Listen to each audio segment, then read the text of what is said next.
E hoje a gente começa a entrar nas estruturas literárias do livro Gênesis.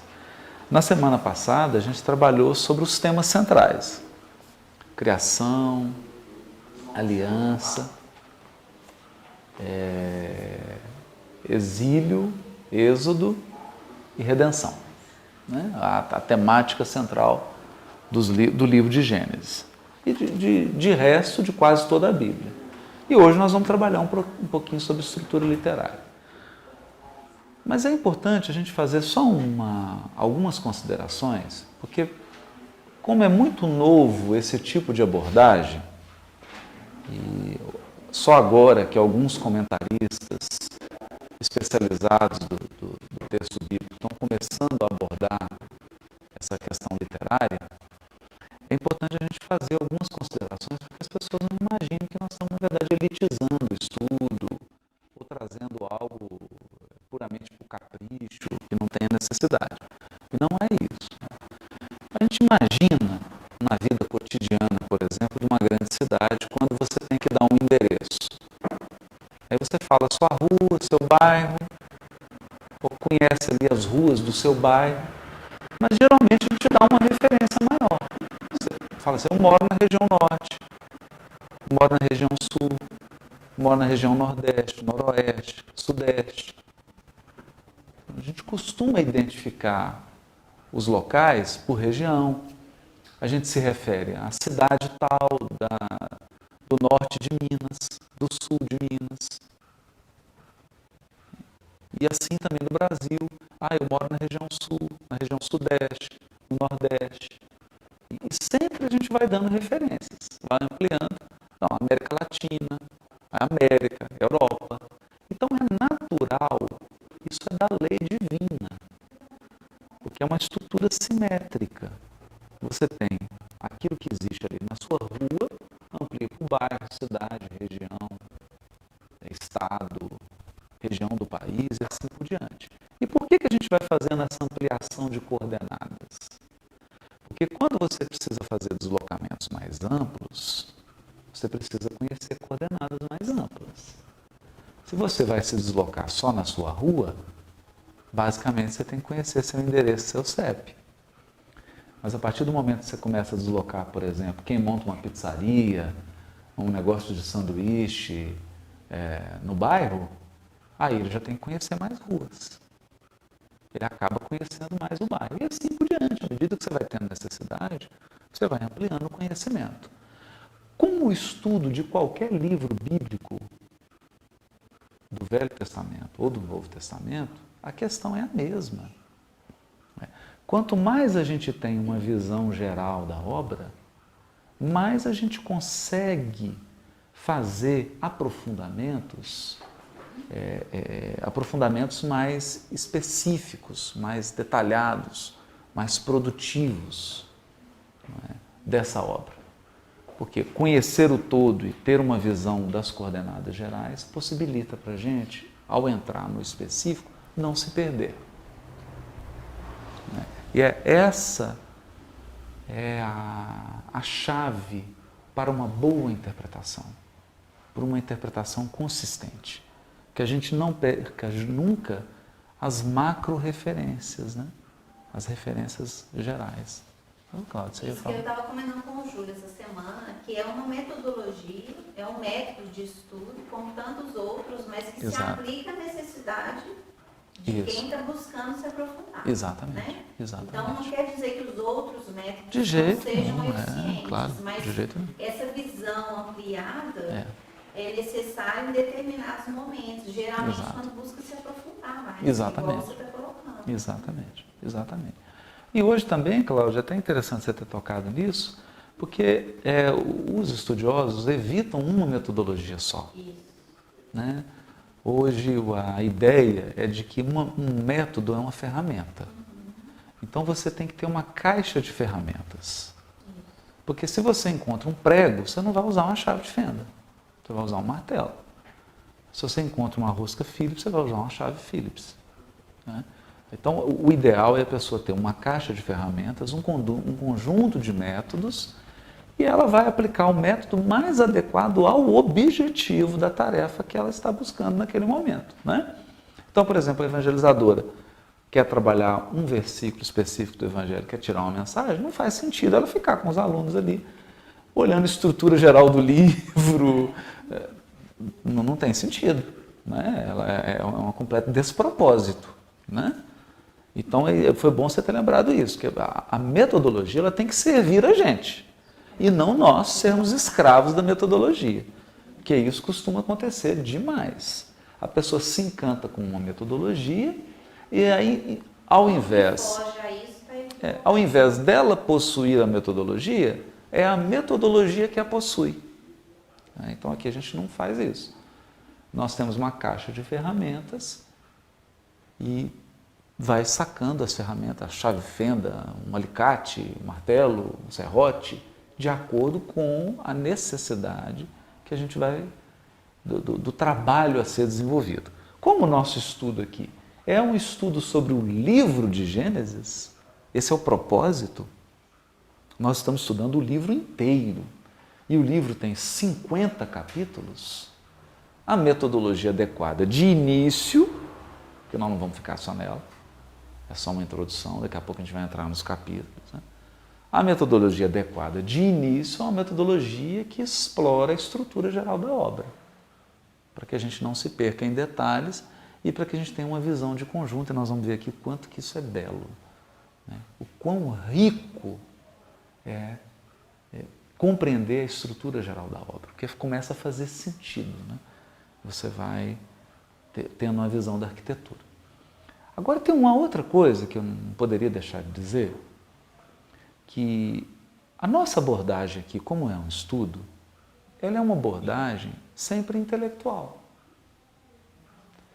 E o texto bíblico, ele não pode, do Novo Testamento ou do Velho Testamento, ele não pode ser abordado apenas pelo intelecto. Né?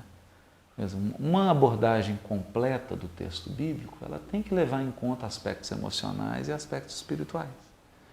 Ou seja, a mensagem ela precisa ser sentida e ela precisa ser vivenciada. Mas, se ela não for conhecida, como é que você vai viver algo que você não conhece? Como é que você vai trazer para a sua experiência prática algo que você sequer tem ideia do que se trata? Então, o nosso trabalho aqui, é bom deixar claro, é um trabalho só introdutório. Por mais que a gente estude o livro de Gênesis aqui, há um trabalho que é individual de cada um de nós, que é se conectar, se colocar na mensagem para poder vivenciá-la, ter uma relação emocional com a mensagem, deixar a mensagem passar pelo sentimento, viver a mensagem no dia a dia, experimentá-la como uma experiência de vida, fazer a sua própria experiência, mas naturalmente isso nós não podemos ajudar. Então essa experiência pessoal, individual e intransferível ela tem que ser feita.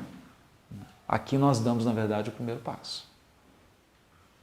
Estudamos a obra, temos uma primeira aproximação dela e depois há uma tarefa aí que é própria, que é bastante peculiar, né? Cada um vai fazer a sua jornada do texto. Bom, então vamos lá. Esqueci de falar uma coisa também.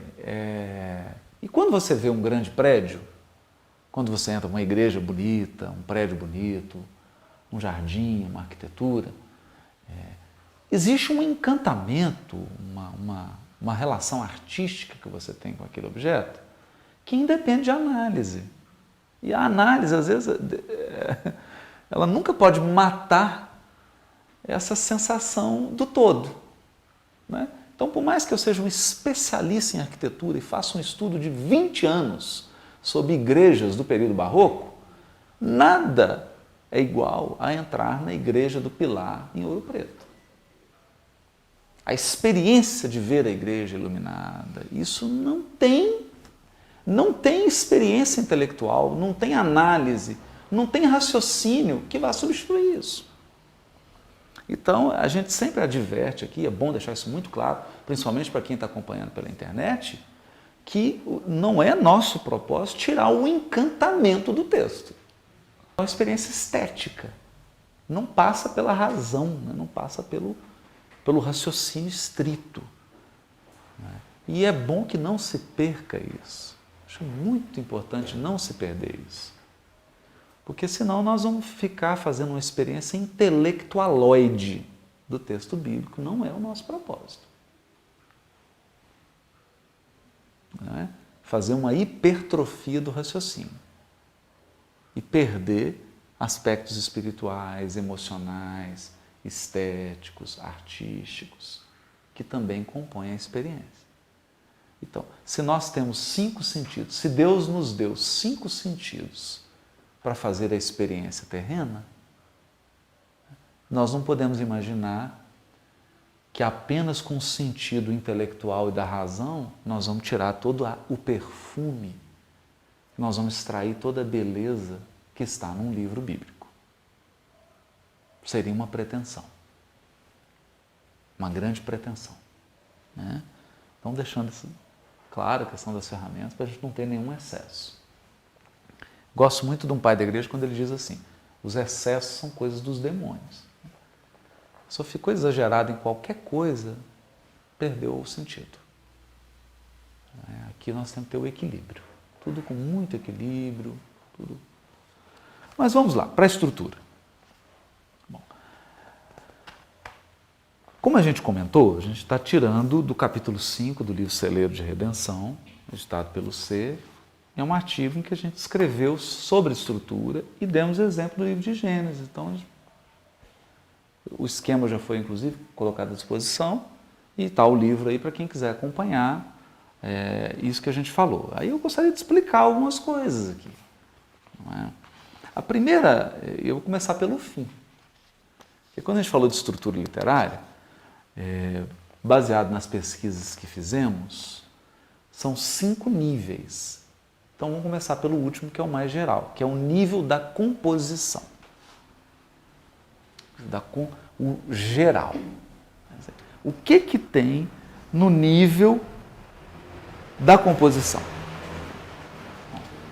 Aí nós escrevemos assim, ó. O nível composicional pode ser subdividido em 2 conjuntos. O plano unitário da obra e o conjunto de seções ou ciclos, pode chamar de seções ou pode chamar de ciclos, responsável pelo desdobramento desse plano geral. Tá simples. Um plano geral e o desdobramento desse plano. É isso. Mas vamos lá. O que é esse plano geral? Nele podem ser localizados o objetivo geral do livro. O livro foi escrito para quê? O escopo temático. Quais são os temas que vão ser abordados no livro? A estruturação geral da forma. Qual que é a forma que o livro tem? E a gente vai ver que na literatura bíblica, por ser literatura do povo hebreu, tanto o Velho quanto o Novo Testamento, tudo tem forma. Tudo tem uma forma. E essa forma, ela é portadora de significado espiritual. Nós já vimos isso, por exemplo, naquele de Lucas, né? Que está lá no Parábolas de Jesus, texto e contexto. A gente colocou lá, começa em Jerusalém, vai até Jerusalém e volta para Jerusalém. E tudo estruturado, os níveis. Porque a forma é portadora de sentido. Então aqui nós temos a forma. Bem como a concepção, configuração e articulação, junção dos temas. Traduzindo, como é que o jardim do Éden se conecta com a história de Noé? Como é que a história de Noé se conecta com a história de Abraão? Como é que a história de Abraão se conecta com a história de Isaac? E a história de Isaac se conecta com a história de Jacó? E na história de Jacó se conecta com José do Egito? E aí termina o livro. Isso é articulação. é como esses grandes trechos se juntam uns aos outros. Como é que eles se conectam? Porque a primeira impressão que a pessoa leiga tem, quem está começando a ler o texto, é que não tem nenhuma ligação. A impressão é que o autor bíblico jogou para cima um tanto de tema, caiu, ele juntou e do jeito que caiu está juntado. Mas não é isso. Não é isso. Está tudo conectado artesanalmente. É um artesanato. Lindo. Muito bonito. Então, nesse nível geral da obra, a gente observa isso, que é o nível da composição. Como é que as coisas estão conectadas? Quantas partes tem? É composto de quê? Como é que isso juntou? Qual que é o plano geral? Então aqui vale dizer que a temática geral, o plano geral da obra, nós já falamos, já foi trabalhado aqui. Você tem uma estrutura temática que é criação, aliança, não é? Exílio, êxodo, redenção. Então, tá aí o fio condutor. Tudo vai juntar e formar um todo, baseado nessa temática. E o propósito do livro de Gênesis, o objetivo geral do livro de Gênesis, nós podemos resumir sem querer esgotar, que a ideia aqui não é esgotar, nem ser reducionista, mas apenas selecionar o essencial. Primeiro objetivo do livro de Gênesis: há um Deus criador do cosmos. Então, primeiro objetivo da obra. A obra quer mostrar que a criação é um cosmos. Ou seja, a criação é ordem. Ela é ordenada. Tudo tem o seu lugar. Cada coisa tem o seu papel. Cada elemento tem a sua função. E essas funções, esses papéis, estão em uma hierarquia. Tem coisas que são mais importantes, que coordenam outras que são menos importantes. Menos importantes no sentido de complexidade. Então, por exemplo, dos seres vivos, o homem, no relato de Gênesis, é o mais complexo. Por isso ele coordena, ele domina todos os outros seres vivos. Há uma ordem.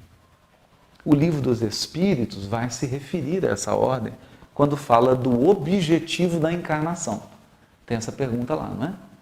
Qual o objetivo da encarnação? Colocar o homem em condições de exercer o seu papel no conjunto da obra da criação. Olha que interessante.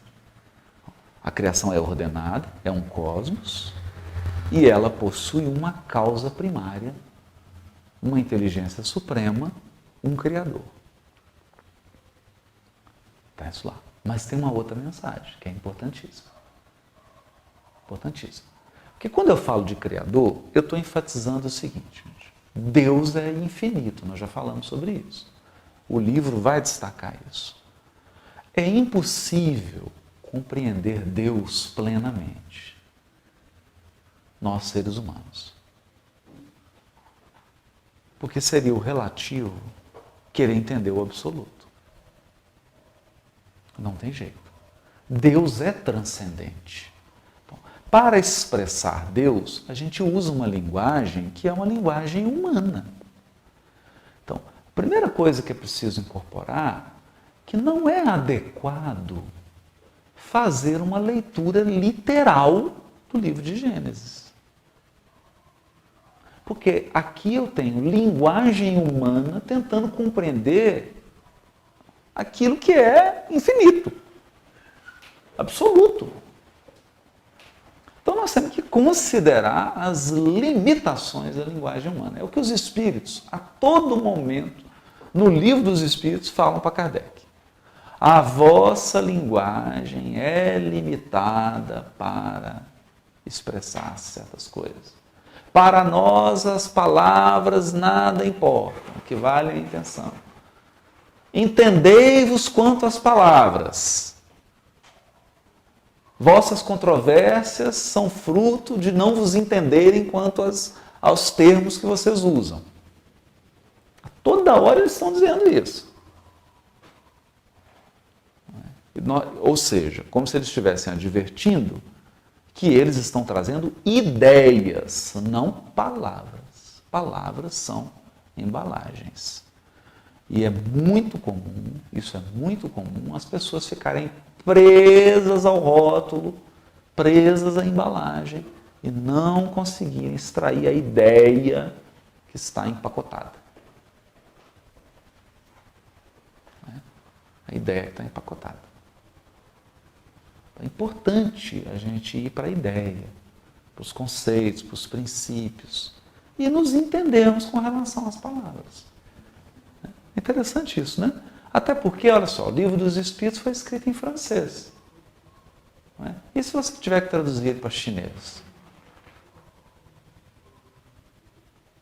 Olha o trabalho que vai dar isso. Não é? O trabalho que deu, por exemplo, para traduzir o Livro dos Espíritos para o árabe. Como é que faz?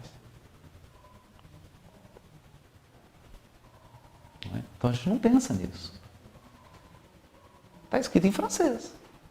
Agora, você vai para uma língua japonesa, por exemplo, é completamente diferente da mãe, que a língua francesa vem do latim, do grego, do indo-europeu. A língua japonesa tem outra raiz. É outra família de língua. Olha a dificuldade, é isso que os espíritos estão dizendo. E eles dizem que a doutrina espírita é universal. Então, se ela é universal, ela não pode estar presa à língua. Eu preciso captar a ideia. E às vezes a pessoa fica presa à linguagem. Então, por exemplo, tem gente que briga, fica 10 anos brigando porque Kardec usou a expressão fluido. E fica ali 10 anos girando. Bom, você está preocupado com a ideia ou com a palavra? Não podemos cair nisso. Não é? Temos que ter essa noção de que palavras são insuficientes para se falar de Deus. Deus é uma realidade transcendente que não cabe na linguagem humana. Não cabe. Então, atento a isso. E a linguagem humana, ela é uma linguagem, dizem os linguistas cognitivos, é uma linguagem corpórea. A nossa linguagem é corpórea. Ela está toda baseada no nosso corpo. Então eu digo para cima, para baixo, mas não existe para cima e para baixo no universo. Isso não existe.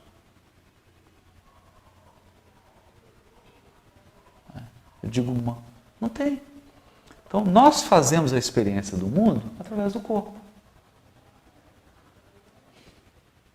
Dos olhos. Nós enxergamos pelos olhos, mas os espíritos dizem assim: vocês enxergam pelos olhos, mas o espírito, todo ele enxerga.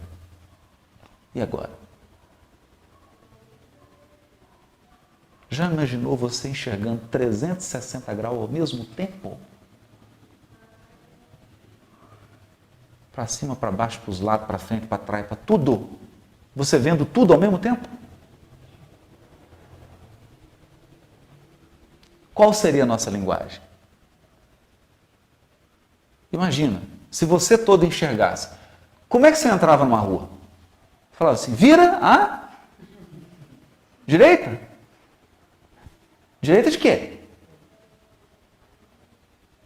Olha. Não é? Como Deus não é corpóreo, como Deus não é material, e a nossa linguagem é toda corpórea, como é que você expressa Deus com linguagem? Símbolos, metal, é uma tentativa. Então, inocência, ingenuidade, imaginar que nós vamos aqui, na linguagem do livro de Gênesis, conseguir descrever com exatidão o Deus Criador do cosmos. Mas essa é uma mensagem central. Mas há uma outra mensagem muito importante, importantíssima também. Porque às vezes a gente comete esse excesso. Imagina um Deus tão transcendente, um Deus tão absoluto, tão ilimitado, que a minha realidade de criatura é desinteressante para ele. Olha que armadilha. Não, Deus é grandioso demais. Acho que ele está preocupado comigo aqui. Que isso? Ele criou um sistema de banco que funciona automático. Ele está preocupado. É. Para quem ama é assim? Para quem ama é assim? É assim para quem pensa e para quem ama. Porque amar é se importar, amar é cuidar, amar é interagir, é doar, é se interessar, se encantar, querer estar junto. Então, a segunda mensagem do livro de Gênesis é que Deus é imanente. Ele é absoluto, ele é infinito. Mas ele ama tanto. Ele ama todo o amor do universo. Que o amor dele é infinito. Ele ama tanto que ele se restringe para se relacionar conosco. Então, a segunda mensagem do livro de Gênesis é que Deus age nas vidas individuais e na vida da comunidade, como na vida da sua criação como um todo. É um Deus que se importa. É um Deus providência, que provê, provedor, cuidador. Essas duas mensagens são muito importantes, né? Elas são belíssimas, porque a gente não pode ir nem para um extremo nem para o outro. Se a gente imaginar que Deus é só providência, a gente acha que ele é um ser humano, que ele tem mão, que ele tem boca, que ele fica com raiva, que ele fica magoado porque você está fazendo alguma coisa errada, e você não acredita nele, ele vai ficar triste, vai ficar vingativo. Isso é um excesso. Agora tem um outro excesso, que é um Deus que não tem sentimento, um Deus apático, um Deus que é quase uma soma da natureza. Isso é panteísmo. Um Deus que é soma dos elementos da natureza. Isso não é Deus. Isso é panteísmo. Deus não é soma de nada. Se você tirar toda a criação, ele continua inteiro. Deus continua inteiro e íntegro se toda a criação acabar.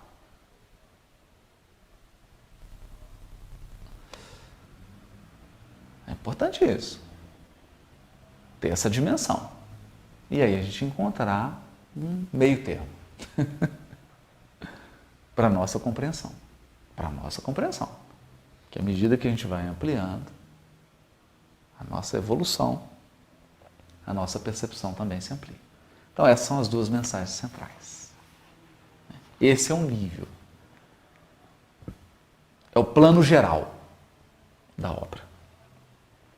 Não é? Esse plano geral está dividido em seções, ciclos. Vamos lá? Para quem está anotando, são 10. 10.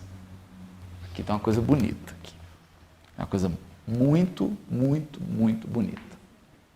Tem um prólogo, né? Então vamos lá. Aqui, ó. Vou dar 1, 2, 3, 4, 5, 6, 7, 8, 9, 10. 10 linhagens, está na página 88 do livro. 10 linhagens com um prólogo. Isso é muito relevante. Aqui eu já vou fazer uma primeira consideração. Todo mundo lembra lá das 10 tribos do norte, que se separou das 10 tribos do sul. As 10 tribos do norte, capital na Samaria. 10 o número da rebelião. 10 o número da revolta. Aqui começa. Já na estrutura do livro, essa mensagem já está colocada. Gênesis tem um prólogo, que é a linhagem dos céus e da terra, que tudo aqui é linhagem, tudo é genealogia. Ou em hebraico, Toledot. Toledot significa genealogias. Então eu tenho 11 genealogias, mas uma delas não entra na estrutura, ela está por cima. Por quê? Porque é da criação do cosmos. É aquilo que vem de Deus. É o perfeito, o puro. Por isso que toda vez que Deus cria em Gênesis, fala assim, e Deus viu que era bom. Porque tudo que vem dele é perfeito. E aí vem o que é linhagem com perfectibilidade. Como assim? Não é perfeito, é imperfeito, mas está suscetível de aperfeiçoar-se. Então vamos lá, para quem está anotando. Primeira parte, prólogo, criação do cosmos. Capítulo 1, versículo 1, capítulo 2, até o versículo 3. Criação do cosmos. Tudo perfeitinho. Tão perfeito que ele descansa no 7º dia. Fazem 7 etapas. 7 é o ciclo perfeito. Então Deus, a primeira etapa, que é a criação do cosmos, ele fez num ciclo de 7. Tudo perfeito. Descansou. Está perfeito. Olha, eu não estou nem entrando na mensagem ainda. Alguém quer falar alguma coisa? Está todo mundo calado, não é? Queria que alguém falasse alguma coisa. Pode interromper aí. Né? Olha que lindo isso. Deus cria num ciclo de 7, está tão perfeito que ele descansa. Por que ele descansa? O que você tem que fazer depois que você faz o que é perfeito?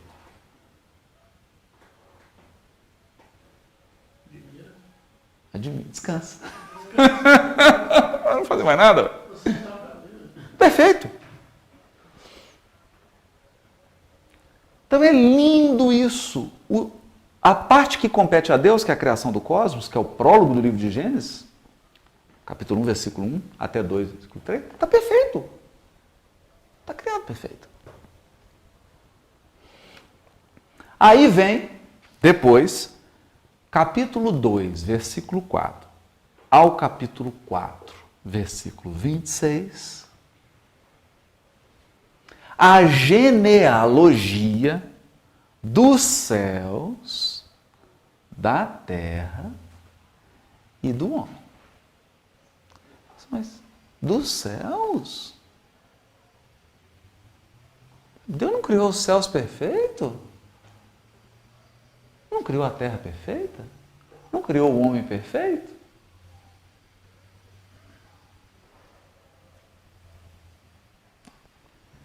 (2), versículo 4, até capítulo 4, versículo 26. Essa é a segunda parte da estrutura geral. A segunda seção. Não. Tanto que um grande tema que a literatura apocalíptica vai desenvolver, sobretudo o livro Apocalipse de João, é novos céus, nova terra.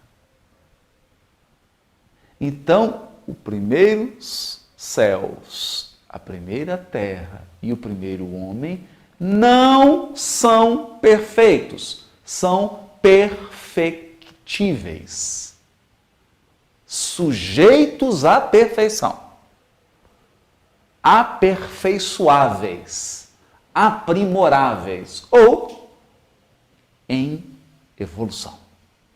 Linguagem espírita. Evoluindo. Olha que lindo isso. Então você pega o primeiro livro da Bíblia, a segunda seção, que é a linhagem ou a genealogia dos céus, da terra e do homem, termina o último, que é Apocalipse, falando de um novo céus, uma nova terra e um novo homem. Uma nova geração, uma nova genealogia de homens. O novo homem. O homem novo. Porque esse aqui, que está criado aqui, é o homem velho. Está fazendo sentido? Tá bom? Tá? Porque isso é denso, né? Mas tá gostoso? Tá bom? Então, vamos lá. Então, terceira parte, terceira sessão.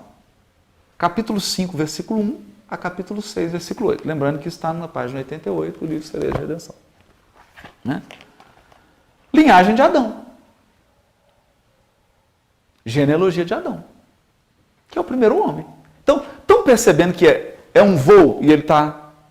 Não é? Cosmos. Aí eu dou um foco. Céus, terra, homem. Agora eu já dou um foco no homem. O primeiro homem. O primeiro homem sujeito ao aperfeiçoamento. O primeiro homem que tem um potencial divino. O primeiro homem que tem um potencial de ser imagem e semelhança de Deus, mas ele não é perfeito. Ele é perfectível. É a genealogia de Adão. E aí, adivinha? Depois da genealogia de Adão, tem linhagem de Noé, linhagem dos filhos de Noé, linhagem de Sem, linhagem de Tera, linhagem de Ismael, linhagem de Isaac, linhagem de Esaú, linhagem de Jacó. Que vai de 37,2 a 50,26. Essa estrutura está toda aqui, depois acho que já está disponível, né? No site, não é, Júlia? Essa foi colocada disponível para olhar. Aí a gente fala, mas peraí, qual que é o critério que foi utilizado para estabelecer essas sessões aqui? Quem que falou que é assim? O próprio texto. Se você for no início de cada sessão dessa aqui, ele vai usar a palavra Toledot, genealogia, e vai começar com a genealogia. E vai citar, só conferir. É o próprio texto que dá essas marcas. São placas.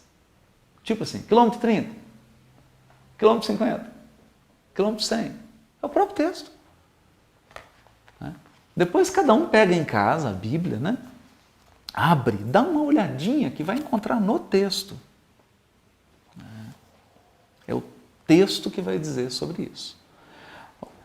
Nós temos uma outra maneira de dividir o texto. Que aqui são 10 linhagens, então, 10 Toledotes. Isso é tão importante, antes de eu passar para outra maneira de dividir, eu vou perguntar agora, como é que começa o Evangelho de Mateus? Genealogia de Jesus. Mas é coincidência, não é? Não é? É coincidência. Não tem. Não tem. É coincidência. E ser 14, 14, 14? Não tem. Não é? Se você somar 14, 14, 14, dá o nome da palavra de Davi, em hebraico? Essa é coincidência, gente. Para que é isso?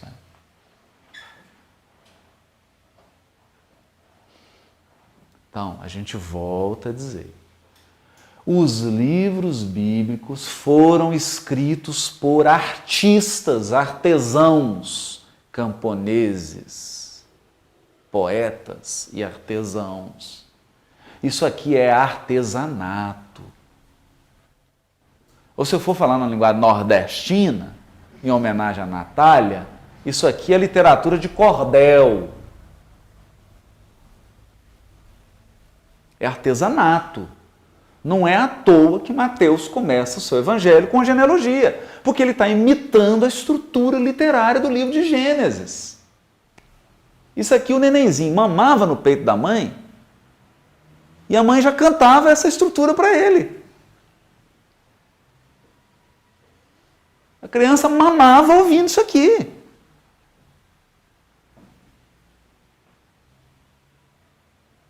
Agora, para a gente é complicado. Você fala, nossa, mas que estudo complicado. Meu Deus, que coisa intelectual. Mas isso aqui era coisa da brincadeira de ciranda dos meninos, era isso. Não tem nenhuma complicação nisso. Porque eles estavam acostumados. É complicado hoje para a gente. Para eles não, natural. Linhagens. Linhagens. Por quê? Você vai numa cidade do interior, como é que as famílias são reconhecidas? Pela linhagem. É o fulano, o filho de não sei quem, não é? É o filho do José, é os filhos da Maria, os filhos do Joaquim, a família do seu... Né? Não é assim? São linhagens, são famílias. Isso é natural. Sobretudo num povo que é camponês, pastor e que peregrina pelo deserto. É natural fazer uma divisão do livro em linhagens. Então não tem complicação nenhuma nisso. Mas é importante para a gente entender os blocos do livro de Gênesis. Então está aqui depois, o que eu aconselho? Pega em casa. Se você não tiver o livro, adquira, né? Mas de qualquer forma a gente disponibilizou o gráfico aí. Olha, vai em cada sessão dessa aqui, abre a sua Bíblia, confere, verifica. Dá aquela... para sentir as partes, né? As meninas são mais delicadas, né? Pega aquelas coisinhas amarelinhas, verde, faz as marcações, né? De cada parte, assim, bonitinho, para ter uma ideia, porque aí você passa a ter uma outra relação com o texto. Aquilo que parecia um emaranhado de capítulos, agora vira uma coisa ordenada. Um cosmos. Um cosmos. Essa estrutura está no livro do Bruce Waltke,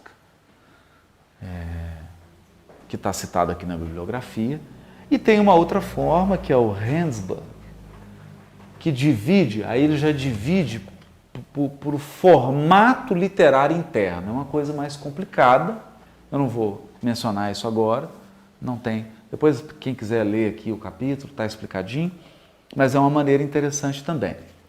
E aí são menos ciclos, ele divide assim. A história primeira, que está num formato de paralelo, de paralelismo. Aí depois vai o ciclo de Abraão, que está numa forma concêntrica. São ciclos que fecham concêntrico. Tem um material de ligação, aí vem o ciclo de Jacó, e um outro material de ligação e o ciclo de José. Então você tem ciclo de Abraão, ciclo de Jacó, ciclo de José. Não é? Isso aqui é importante porque nós vamos ver Deus sendo referido assim. O Deus de Abraão, Isaque e Jacó. O Deus de Abraão, Isaque e Jacó. Então, o próprio povo já tinha essa ideia dos grandes ciclos do livro de Gênesis. Abraão, Isaque e Jacó. Os patriarcas. Então, já dividiam o livro de Gênesis nesses grandes ciclos.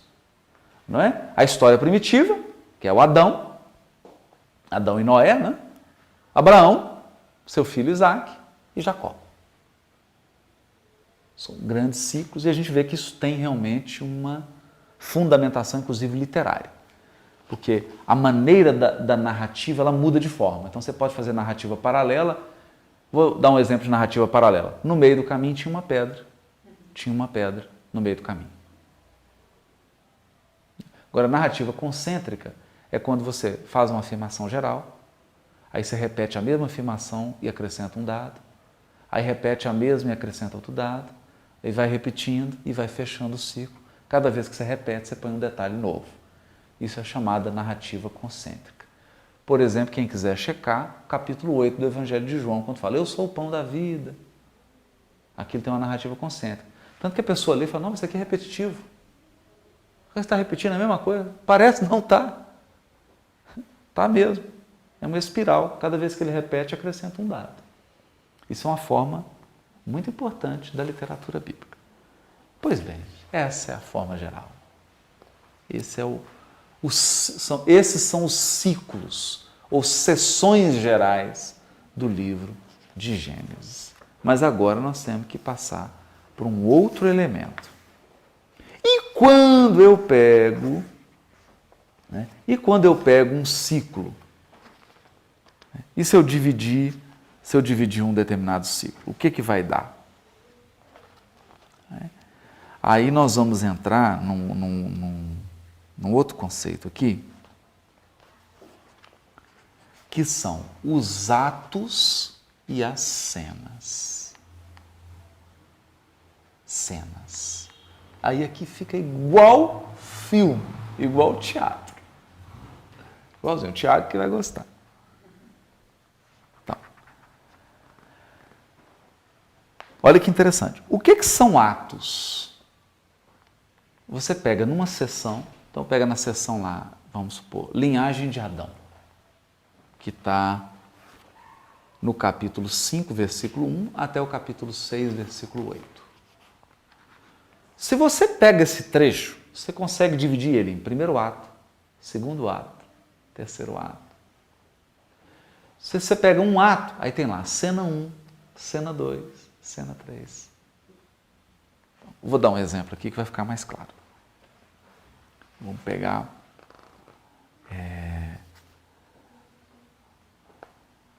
na seção ciclo aqui, que é a linhagem dos céus, da terra e do homem.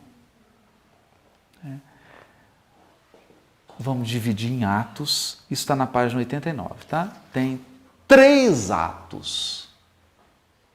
Essa seção, repetindo, linhagem dos céus, da terra e do homem, tem 3 atos. O primeiro ato é a humanidade em prova.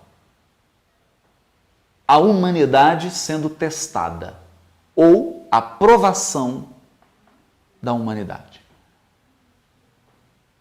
Mundo de provas. É o primeiro ato.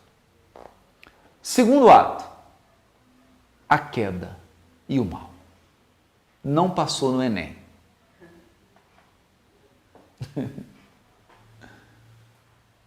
Tomou bomba. E aí vem o mal. Terceiro ato, a progressão do mal. Não basta estar ruim, tem que piorar. Esse é o lema do mal e do afastamento a Deus. Não basta estar ruim. Não é? Então, a progressão do mal. Olha que interessante isso. Então, vou dar aqui, ó.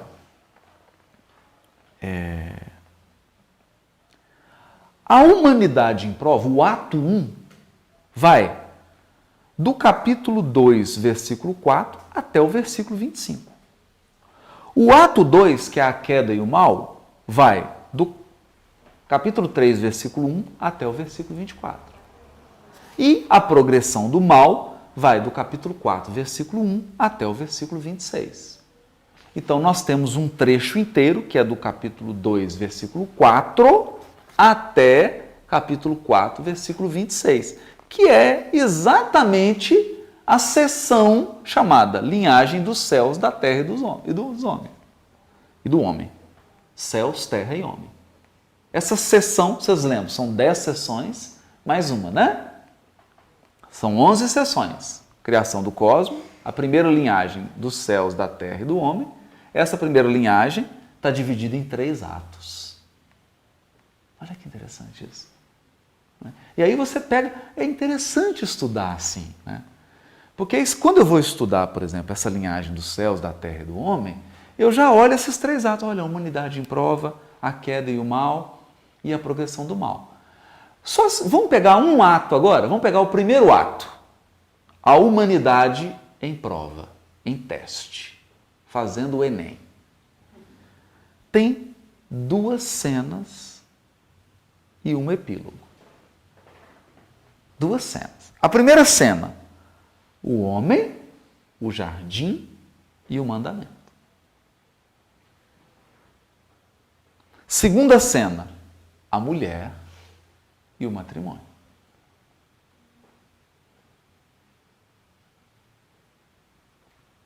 Então, quando eu digo cena, é cena mesmo. É a ideia de uma câmera filmando. Então, se eu pegar Gênesis, do capítulo 2, versículo 4, até o 17, onde que a câmera, onde que a filmadora está focando? Está focando em Adão, no jardim, recebendo uma ordem. É isso que a câmera está pegando. Quando acaba isso, a segunda cena, que é do capítulo 2, versículo 18 até o versículo 23, o que a câmera está focando? A mulher, Eva. Eva.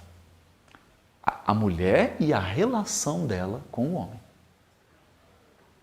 E o que os atos dela vão implicar na sua relação com o marido, o matrimônio. E aí a gente tem um epílogo. Sempre tem um epílogo. Capítulo 2, versículo 24 até o 25. São 2 versículos. Aí começa um novo ato. Qual que é o novo ato agora? A queda e o mal. Aí adivinha qual que é a primeira cena? A serpente e a queda. Parece um teatro, né? Parece não é, né? A serpente e a queda. Cena 2. O mal e o juízo. O mal e o julgamento do mal. A sentença condenatória. É a segunda cena. E aí tem um epílogo. Mas não basta estar ruim. Tem que piorar. Tudo pode piorar. Terceiro ato, a progressão do mal. Cena 1, Caim e Abel. É importante isso aqui. Aí agora eu chamo a atenção aqui. Qual a importância de se estudar a estrutura literária? Quando eu leio a história de Caim e Abel, se eu entendo que essa cena está no ato 3 da segunda sessão, eu entendo que Caim e Abel é apenas uma progressão do que aconteceu com Adão e Eva. É lei de reação. Que a ação está lá atrás.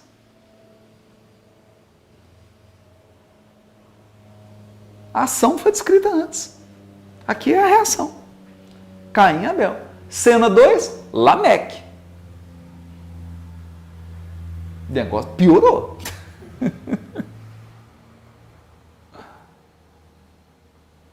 Piorou. Piorou a ponto que o Lameque diz assim, o Caim vai ser castigado 7 vezes. Lameque, 70.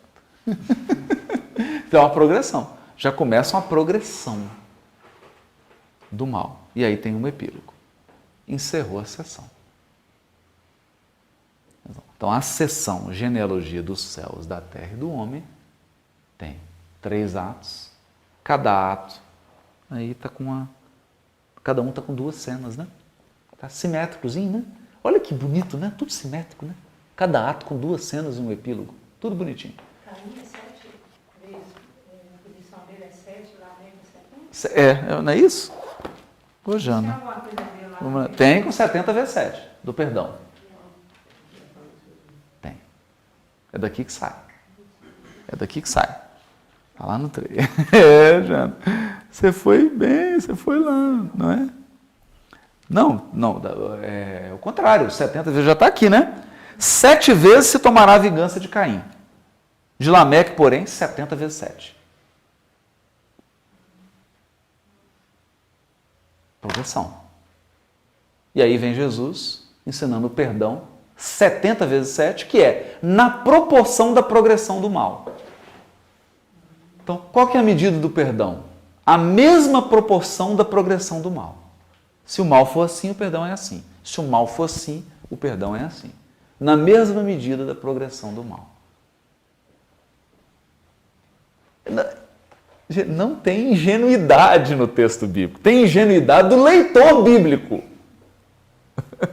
Isso é o que mais tem. Ingenuidade do leitor da Bíblia. Ingenuidade do texto bíblico não tem. Então, Lameque está aqui, né? Foi muito bem lembrado isso, né? Isso está no capítulo 4, versículo 24 e 25. Que é exatamente, Jana, só te cortando, é exatamente a terceira cena, que é exatamente o epílogo do terceiro ato da segunda sessão do livro de Gênesis. É bonito porque você tem, logo no ato que trata da progressão do mal, o final desse ato, que é o epílogo das duas cenas, que vai falar dos 70 vezes 7 do Lameque. Quando Pedro faz a pergunta, porque Pedro pergunta, né? Até quantas vezes? Até 7? Até 7? Ele está se referindo a Caim? Tá se referindo a essa cultura toda, né? Porque isso era música para o ouvido deles. Eles já... Caim é vingado 7 vezes, Lameque 70 vezes 7. Isso aí é ditado popular. É como pode o peixe vivo. Qualquer criança completa. Vive fora da água fria. Isso para eles é ditado popular, porque já fazia parte da cultura deles. Nasciam, ouviam, a vida inteira ouvia isso. Né? E aí Jesus, usando da própria cultura, não te digo que 7 vezes, mas 70 vezes 7, que é a máxima progressão do mal. Porque o ato 3 encerra com Lameque. Aí tem o epílogo. Essas festas judaicas em ciclo de 7? Também. É por causa desse perdão?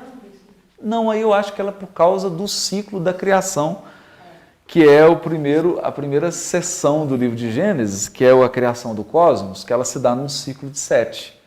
Porque as festas são celebrações de Deus, né? Celebrações comunitárias para se viver uma experiência de Deus. E é bonito que elas sejam ciclos setenários, porque Deus, no Gênesis, criou o cosmos num ciclo de 7.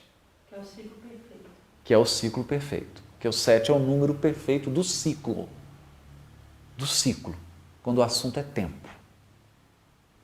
Né? Que é quando não tem tempo, o número perfeito é o 3.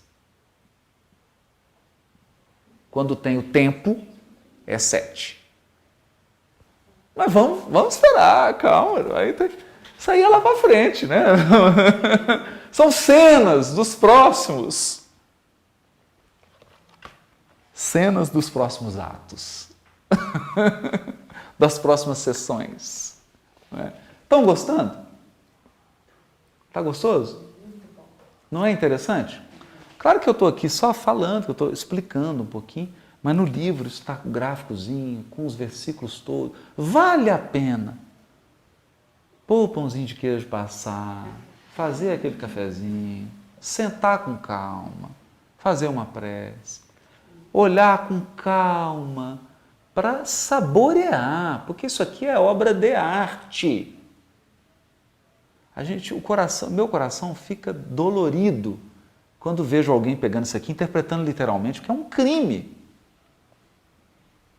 É um crime. É um crime com essa obra de arte. Isso aqui é para delicadeza. E tem que ter um coração delicado. É muito bonito, né? É muito, muito, muito bonito. Então, explicando, eu acho que agora já dá para ficar mais claro isso, né? Que as cenas, o que são as cenas? São micro-histórias, pequeninas histórias, que se desenrolam no espaço e no tempo. Então, tem um espaço, um cenário e um tempo. Compostas de cenários, personagens, episódios habilmente dispostos segundo os padrões culturais assimilados, ou seja, que o povo hebreu aprendeu de outros povos, como dos babilônios, dos egípcios, dos persas, etc., ou próprios, típicos da própria sociedade judaica, onde se produziram todas elas, quer dizer, todos esses elementos, manejados com a finalidade de criar uma narrativa. Uma micro-historinha. Então, nós podemos pegar uma cena aqui, por exemplo, a serpente e a queda. Então, você tem a serpente, ela está enrolada numa árvore. A árvore é a árvore da ciência do bem e do mal. Tem um fruto que não fala qual é, não sei de onde que esse povo tirou maçã. Não é? mas ela está enrolada, aí a mulher está ali, então tem todo um cenário, uma composição de cenário. Isso é uma cena. E cada detalhe, por isso que é importante, o Senhor Honório, né? O Senhor Honório fazia isso, mas fazia com habilidade, né? Porque ele pegava uma passagem do Evangelho e ele identificava o cenário. Olha, tem um barco, o barco está perto da praia, aí Jesus manda afastar o barco, aí tem uma rede, tem um pescador. Então ele montava o cenário. E aí ele começava a extrair o significado espiritual do cenário. Só que se a pessoa não tiver habilidade para descobrir o cenário, a interpretação dela fica pobre. Fica pobre. Nós estamos mostrando isso aqui, as estruturas gerais, até as estruturas específicas, e a cena é a nossa menor estrutura. A cena é a nossa menor estrutura. Então vamos lá, estou estudando Gênesis. Eu pego a cena da serpente e da queda. Capítulo 3, versículo 1 a 7. São 7 versículos. 7 versículos. Eu tenho uma cena. Então, se eu tenho a estrutura, eu sei que isso é uma rua que está dentro de um bairro, que está numa região, que está dentro de uma cidade, que está dentro de um estado, que está dentro de uma região, está dentro de um país, está dentro de um continente. E aí eu vou ampliando. Então, essa cena, se eu consigo identificar a cena, eu falo, o que tem aqui? Tem uma serpente, tem essa árvore, tem esse movimento, tem um fruto, que não fala qual é, tem a mulher. Eu identifico e aí sim, depois de identificar o cenário, eu começo a tirar os elementos espirituais decorrentes da cena. Não é bonito isso? A questão dessa conotação que às vezes as pessoas fazem do fruto e o outro lado. Não fala qual é o fruto. Não fala. Mas o contexto sexual. É engraçado. Mas é engraçado, Tiago, porque, por exemplo, nessa cena o homem não está. Porque a serpente. Não é esse o contexto. Não é. A serpente conversa com Eva. Com Eva. Depois que ela vai oferecer ao marido o fruto que ela comeu. A nossa, ela aparece no século I já, como simbologia. Né? Então, pessoal, às vezes a pessoa tem que escolher um símbolo para representar o pecado. Né? Exato. No caso, escolher a maçã. E ela é reproduzida até o final do século XIX. Exatamente. Agora, varia de região para região. Né? Por exemplo, no Jequitinhonha é a jaca. Na região de Goiás é o piqui. Né? É igual e lá no Nordeste... Hã? É a banana. Vai variando aí de região para região. Mas é interessante, estou brincando. Exato, varia conforme. Porque a flor de maracujá, por exemplo, representa as chagas de Cristo. Ela aparece em algumas pinturas. São uma pictografia, né?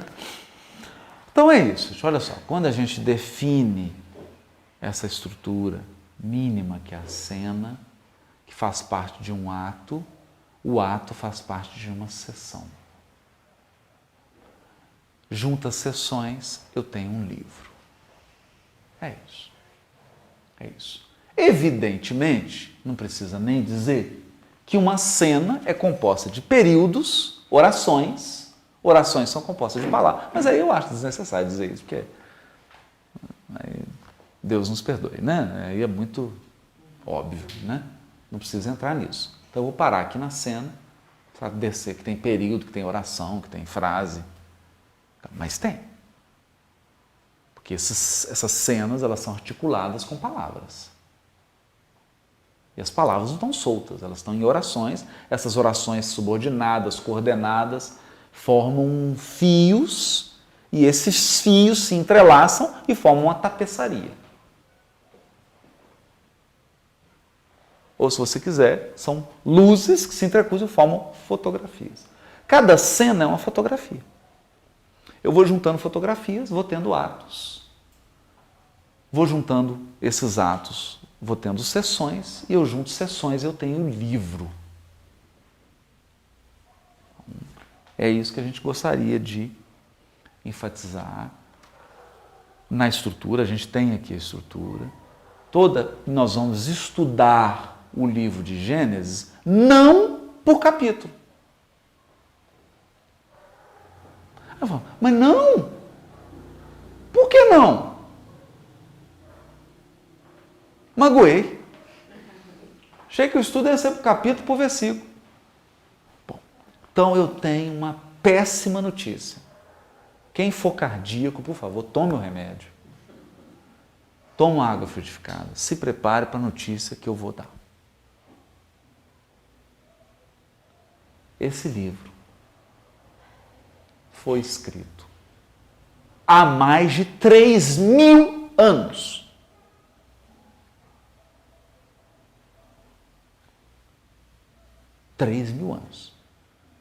Especula-se que mais de 1.200 anos antes de Cristo. Não tinha papel, nem caderno de libra, nem linha. Não tinha caneta, não tinha celulose. O negócio era em couro de animal. Pergaminho. Só depois da invenção da imprensa, no século XVIII, é que reuniram-se teólogos e resolveram dividir os livros bíblicos em capítulos e em versículos.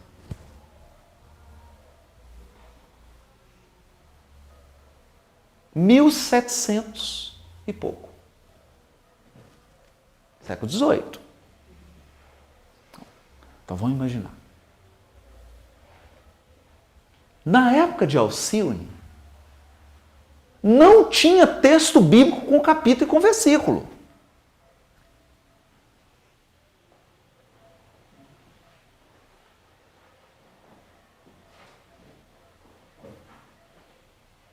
Na época de João Evangelista, não tem capítulo. João Evangelista não cita texto bíblico por versículo. Apóstolo nenhum falava assim, Êxodo, capítulo 20, versículo tal. Isso não existe.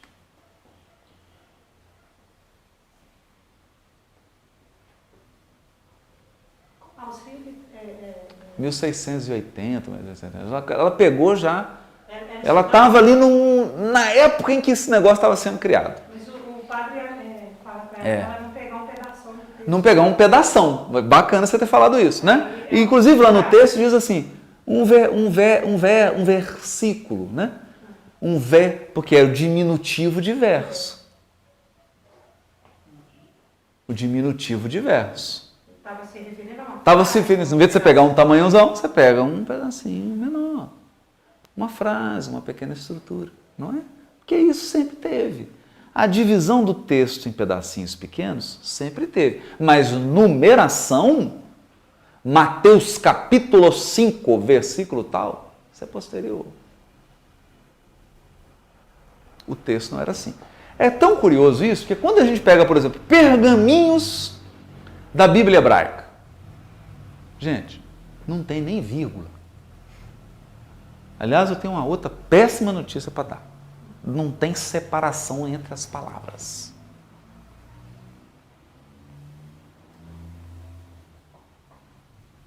As palavras são escritas todas juntas. Não tem ponto, não tem vírgula. Eu tenho uma outra notícia ruim. Pode piorar. Pode piorar. Não tem vogal. Só tem consoante. E elas são todas juntas. Não tem capítulo, não tem versículo, não tem vogal, não tem vírgula. As letras são todas colocadas uma atrás da outra e é tudo consoante. Bem-vindo ao texto hebraico.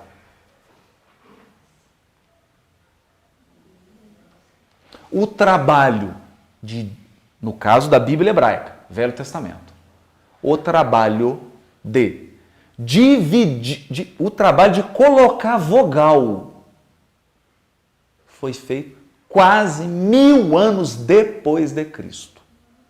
O trabalho de colocar vogal no texto. Como é que sabe que vogal? pontinhos. Aí tradição. Então eu acho interessante isso que você colocou. Porque a pessoa pergunta, quando a pessoa diz assim, ó, não, para mim toda a verdade está na Bíblia. Então quem colocou as vogais?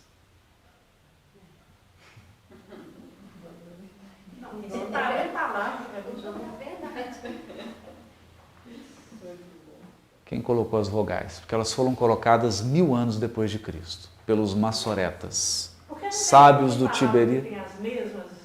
Tem textos que você pode colocar vogais diferentes e aí você tem vários textos. E os judeus adoram isso. Vocalizar de maneira diferente. Nós vamos ver isso aqui no decorrer de Gênesis. Eu vou mostrar algumas possibilidades de colocar vogais diferentes que faz o mesmo e faz sentido e quer dizer outra coisa.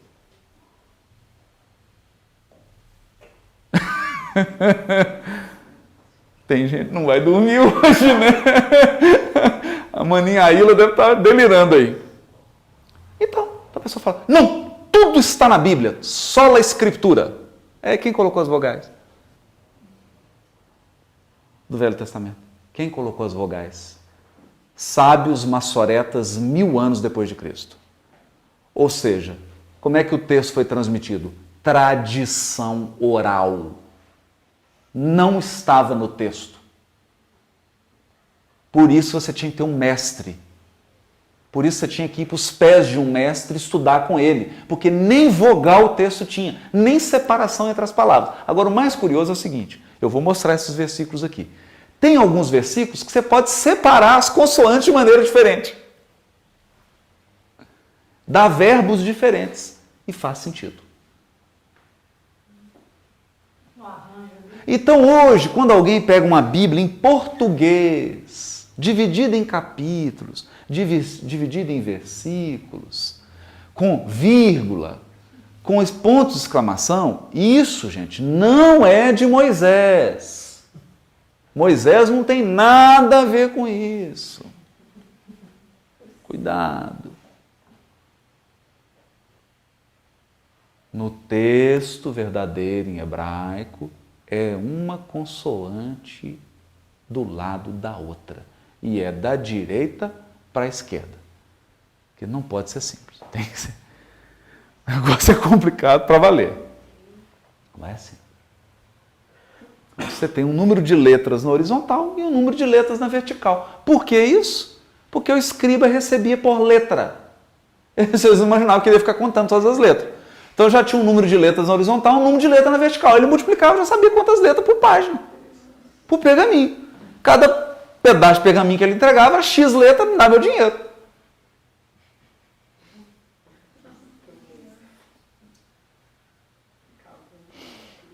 Não é? Então, só para dizer isso, e nós vamos explorar isso aqui. Nós vamos embaralhar as letras, tudo vai olhar e fala, meu Jesus, coisa amada. E aí separa para cá, separa para lá, separa.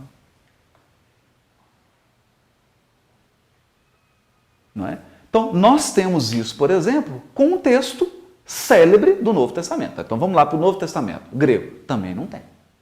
Até o século IV, o Novo Testamento era escrito tudo consoante, letra maiúscula. Só que em grego nós temos uma vantagem, que tem as vogaizinhas, né? Mas era escrito tudo junto, não tinha capítulo, não tem versículo, não tem ponto, não tem vírgula, não tem nada. É uma letra atrás da outra, mas aí tem consoante e vogal. O texto uncial. Esses eram os manuscritos, mais de 400 anos depois de Cristo. Depois disso, lá na frente, é que começaram a escrever em minúsculo, letra cursiva, separando as palavrinhas.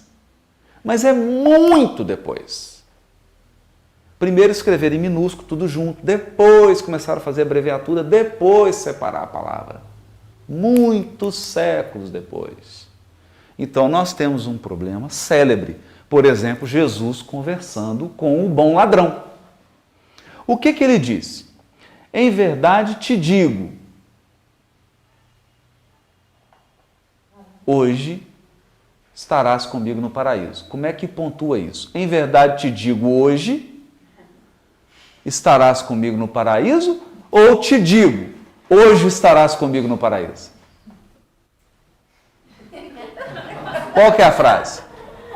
Porque o texto manuscrito não tem separação entre as letras, portanto não tem vírgula, está tudo junto. Você vai separar como? Separa agora. O que Jesus está dizendo? Te digo hoje, 2 pontos. Estarás comigo no paraíso? Ou te digo, 2 pontos. Hoje estarás comigo no paraíso. Nossa, totalmente diferente. E agora? A possibilidade de quem traduz isso, Pois é. que põe a vida. Isso aí. Porque o Velho Testamento é uma tradição oral, mas e o Novo? E o novo?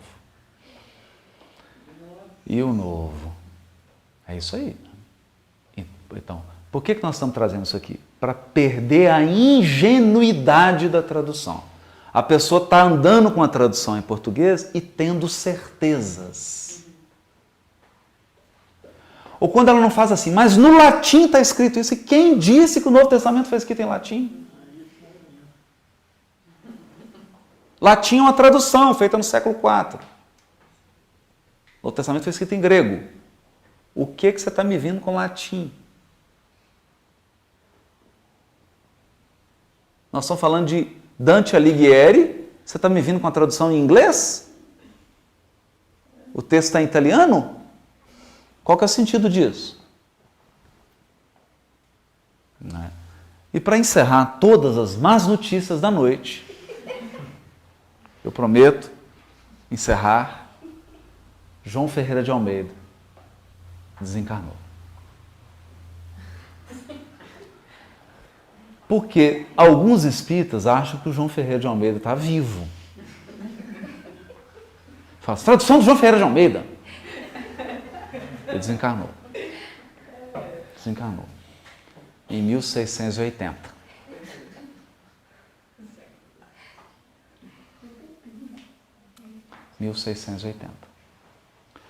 Então, caro amigo que está acompanhando agora, não se assuste. O português utilizado por João Ferreira de Almeida na tradução dele é português do Dom Diniz. É anterior ou contemporâneo à carta de Pero Vaz de Caminha. Ou seja, a tradução original do João Ferreira de Almeida você precisa de um dicionário para entender, mesmo falando português. Porque é um português arcaico. Então, o João Ferreira que você tem na sua mão, se você estiver utilizando, é a tradução da tradução, da tradução, da tradução, da tradução. E se for com uma nova revisão ortográfica, da tradução.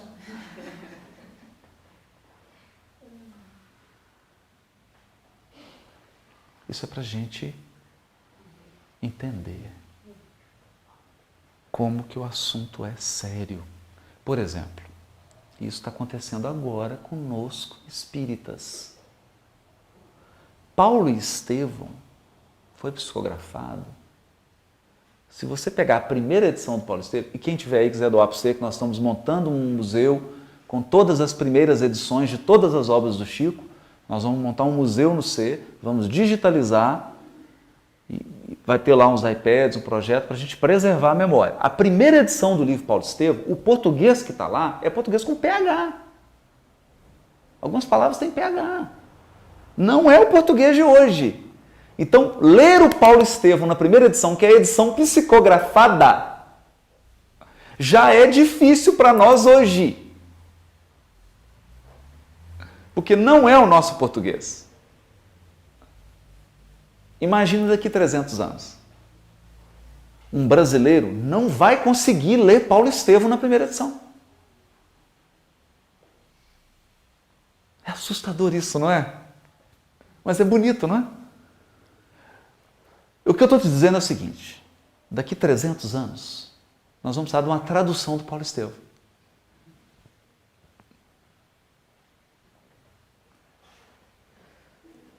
Para o português.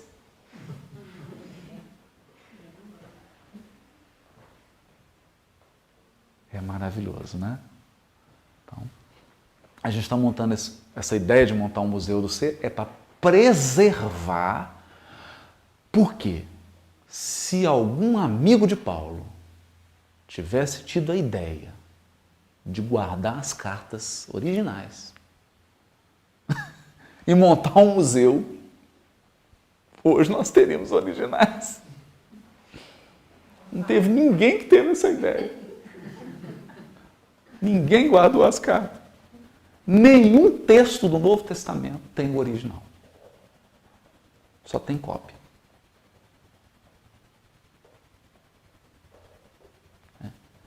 Mas não é possível. Está acontecendo agora, gente. Algumas obras do Chico não são mais editadas. Daqui a alguns anos, nós não vamos saber que essas obras existiram se elas não forem preservadas. Claro que nós temos iniciativas lindas, como do Geraldo Lemos, que montou a Casa Chico Xavier, lá em Pedro Leopoldo. Projeto lindo do Geraldo Lemos, de muito bom gosto. Tudo bonitinho, tem todas as obras, tudo. Mas está lá a obra física, né? Você precisa fazer um projeto de digitalização, tudo, porque daqui a um tempo a praça, o tempo consome, né? Então precisa realmente fazer um trabalho de preservação aí, porque senão nós vamos ver a obra do Chico Xavier, que é nosso contemporâneo, daqui a um tempo não tem mais acesso a ela, a obra integral. Então, é isso que nós estamos falando de texto bíblico. Daí a importância nós estamos dando aqui a passagens, a estruturas, por quê? O leitor, Jesus, quando abriu o livro de Isaías, não tinha capítulo, não tinha versículo, então eles liam por estruturas. Por isso que essas estruturas que nós estamos estudando aqui eram naturais, eram divisões naturais do texto. Você tinha que dividir ao ler. Então você tinha que conhecer as cenas. Todo leitor conhecia as cenas. Eles conheciam cada cena. Porque não tinha capítulo, não tinha versículo, você tinha que conhecer a história. Hoje, como a gente tem capítulo e tem versículo, a gente fica desatento para as cenas. Então, para encerrar, nós vamos seguir no estudo do Gênesis, não capítulos e versículos, mas sessões. Sessões. Então, se prepare, porque a partir de semana que vem, quem já quiser ler, nós vamos começar pela primeira sessão, pela primeira grande sessão do livro. Lembrando que são 11, a primeira mais 10 linhagens, as genealogias, e a primeira é a criação do cosmos, que é capítulo 1, versículo 1, ao capítulo 2, versículo 3. E a todo momento nós vamos estar voltando em cenas, Atos. Então nós vamos estar voltando tanto nisso que no final do estudo de Gênesis todo mundo já vai saber isso de cor salteado, de tanto que vai repetir. Não precisa ficar apavorado. Mas semana que vem, criação do cosmos. Gênesis capítulo 1, versículo 1 ao capítulo 2, versículo 3. E de agora em diante vamos ver isso como uma unidade. Capítulo 1 inteiro e o capítulo 2 até o versículo 3 é uma unidade só, é uma sessão. Aí nós vamos dividir em atos e em cenas. Então vai ser lindo, porque vai ter os dias da criação, tá? Tudo estruturado. Aí a gente vai ver a lógica dessa sessão. Existe alguma tradução com essa? Não tem, Tiago, por incrível que pareça, né?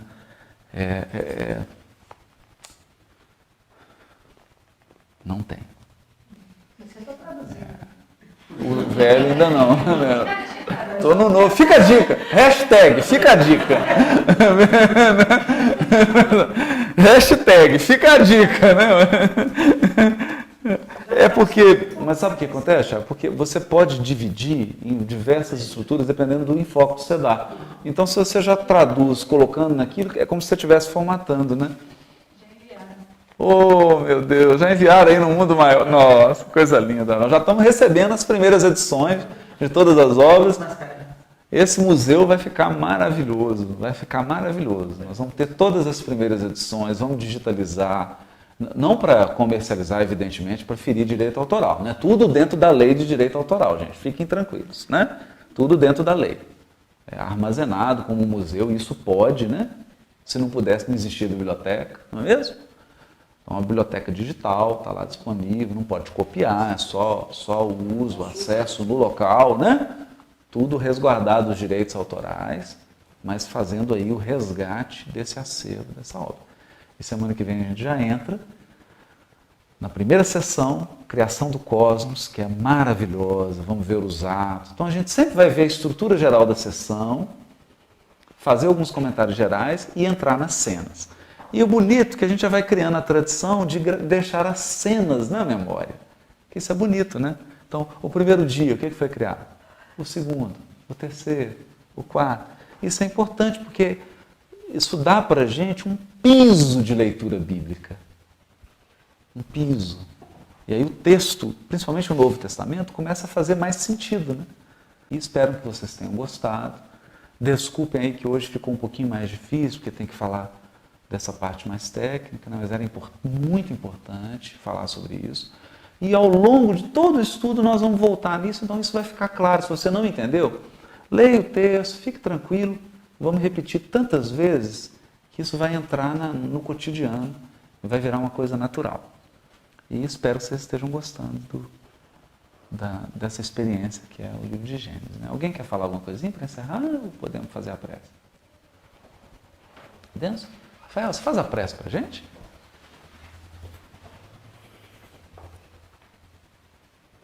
Deus, Pai de infinita bondade, de eterna misericórdia, neste momento gostaríamos de voltar a Ti para, primeiramente, agradecer a oportunidade da vida, agradecer o retorno ao mundo físico, para novas provas, para novas expiações, que servem como utilitários no nosso engrandecimento espiritual.